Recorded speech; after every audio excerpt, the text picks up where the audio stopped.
everybody. Welcome back to Monday with Molly. I'm Andrew Kosselman here with Molly Dean. How's it going, Molly? Good.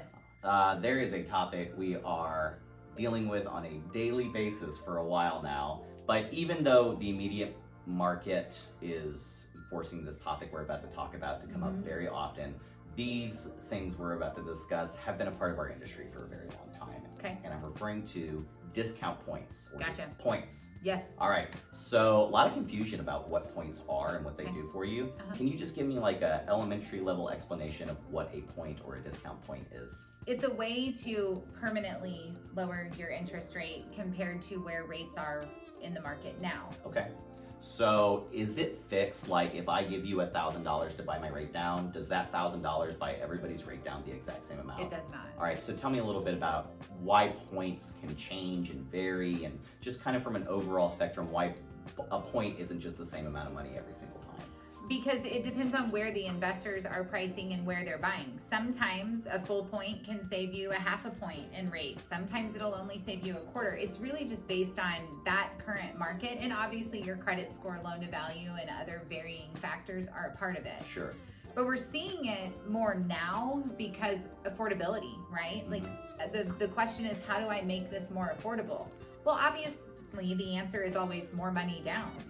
But when you do the math and you're like, $10,000 is, not even $70 a month, but you can utilize 2 points at $4,000 and lower your interest rate a significant amount, you can pick up far more than $70 and keep money in your pocket. Yeah, absolutely. Because the concept of a point is always a percentage. Correct. So on a $200,000 loan, 1 point is going to be $2,000. Correct. Well, sometimes that point can, like you said, lower your rate by a certain amount, be it 0.125 or 0.25, it changes, Yes. obviously. But when you look at the $2,000 versus, like you said, putting an extra, just even that $2,000 to your loan amount, it's only going to change your monthly payment by, $10 maybe. If even. Right. So buying the discount point for the interest rate can be more beneficial. It can. I mean, you could pick up $30 as opposed to $7 or $8. Yeah. Like it can oftentimes be a way to make a home a lot more affordable. Absolutely. And normally too, if you can just, it's pretty basic. You can put out just a spreadsheet for somebody and look at the break-even point.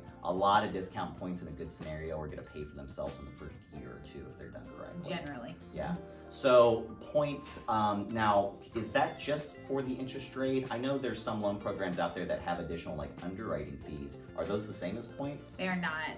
And they're separated. So discount points are in a box that is specific to the rate. Underwriting and processing are broke out separate. Oftentimes they're lumped as an origination fee, which is not a discount point. Yeah, and the big thing I always like to address with borrowers too is there's a lot of companies and a lot of loan officers out there who will say, I'll beat their rate, but they don't always say I'll beat their fees, right? Yeah. And APR, so how do points affect APR?